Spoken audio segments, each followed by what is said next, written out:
सिर्फ एक तस्वीर ने कांग्रेसियों की रात की नींद गायब कर दी है। जो कांग्रेसी पानी पी पी कर शिवराज सिंह चौहान सरकार को कोस रहे थे, शिवराज सिंह चौहान ने सुबह होते होते उन सारे कांग्रेसियों को चक्कर गिन्नी खाने पर मजबूर कर दिया। मेरे ठीक बगल में आप एक तस्वीर देख पा रहे हैं। आप इस तस्वीर को बहुत ध्यान से देखिए और लोगों को भी दिखाइए कि जो कांग्रेस के लोग या बीजेपी मोदी विरोधी लोग एक दिन पहले तक बीजेपी पर शिवराज सिंह चौहान पर यह आरोप लगा रहे थे कि यह सरकार आदिवासियों की इज्जत नहीं करती, उस सरकार ने क्या किया। आपके सामने जो तस्वीर है उसमें कुर्सी नजर आ रही होगी। उस कुर्सी पर कौन बैठता आपको पता है? उस कुर्सी पर बैठते हैं शिवराज सिंह चौहान, यानी कि मध्य प्रदेश के मुख्यमंत्री।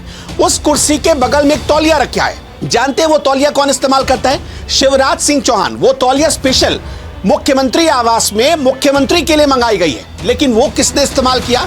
उस आदिवासी ने जिसका अपमान कथित तौर पर बीजेपी नेता ने किया है। उस नेता का बीजेपी से कोई कनेक्शन है या नहीं है, अभी तक तो यह साफ हुआ नहीं है, लेकिन कांग्रेस और मोदी विरोधी कुछ लोग जबरदस्ती कनेक्शन स्थापित करने पर लगे थे। अब इस तस्वीर में और एक खास बात है, शिवराज सिंह के हाथ आदिवासी के पैर छू रहे हैं। शिवराज सिंह अपने हाथों से आदिवासी के पांव धो रहे हैं और इसके साथ साथ जिस थाली में पांव धोया जा रहा है वो पीतल की थाली है, वो कोई सस्ती थाली नहीं है। इससे बताता है, ये तस्वीर बता रही है, और शिवराज सिंह चौहान ने जो काम किया है वो ये बता रहा है कि आदिवासियों की इज्जत, आदिवासियों का सम्मान अगर कोई कर सकता है तो वो सिर्फ और सिर्फ बीजेपी कर सकती है।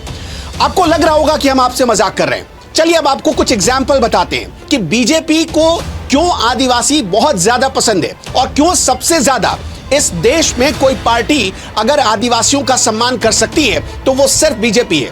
इस देश में कभी आपने देखा कि कांग्रेस या कोई दूसरी पार्टी ने या कोई किसी दूसरे नेता ने किसी एक आदिवासी को टॉप क्लास के पोजीशन पर बिठा दिया? आपको एक एग्जांपल देते हैं।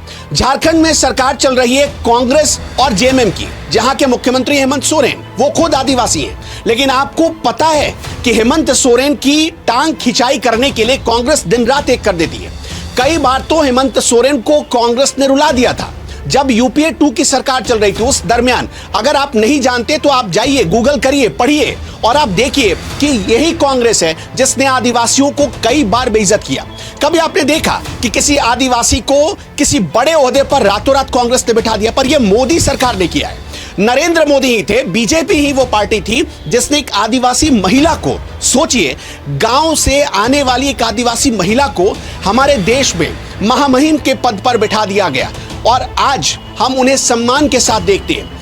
ये वही बीजेपी है। पिछले 5 सालों के पद्म पुरस्कारों की लिस्ट देखिए, कम से कम आपको 2-3 आदिवासी चेहरे नजर आएंगे।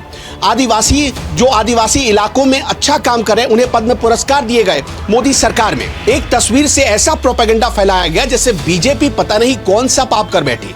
इसलिए हम चाहते हैं कि इस वीडियो में जो भी आपको इंफॉर्मेशन हमने दी है उस इंफॉर्मेशन से कुछ आपको वैल्यू मिली हो तो इसे लोगों तक जरूर पहुंचाइएगा, खासकर उन लोगों तक जो मोदी सरकार का विरोध कर रहे हैं और पानी पीकर मोदी सरकार को आदिवासी विरोधी सरकार बता रहे हैं, शिवराज सरकार को आदिवासी विरोधी सरकार बता रहे हैं। और मेरा चैलेंज उन लोगों को भी है, एक आदिवासी को अपमानित करना जुर्म का काम है और उस शख्स को, प्रवेश शुक्ला ने जो एक आदिवासी भाई के साथ किया, उसकी क्षमा बिल्कुल नहीं मिलनी चाहिए। और शिवराज सरकार ने अपने इरादे साफ जाहिर कर दिए। रातों रात प्रवेश शुक्ला के घर पर बुलडोजर चलाया गया। इससे बड़ी कार्रवाई क्या हो सकती है? सोचिए, बुलडोजर की कार्रवाई इस वक्त एक मापदंड बन चुका है रामराज का। और रामराज का मतलब क्या होता है कि जुर्म करने वाला कोई भी हो, अपना ही क्यों ना हो, सगा ही क्यों ना हो, उसे सजा मिलेगी।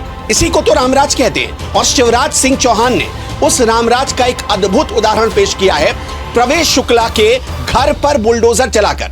अब इससे ज्यादा क्या चाहिए? कांग्रेस को और क्या सबूत चाहिए?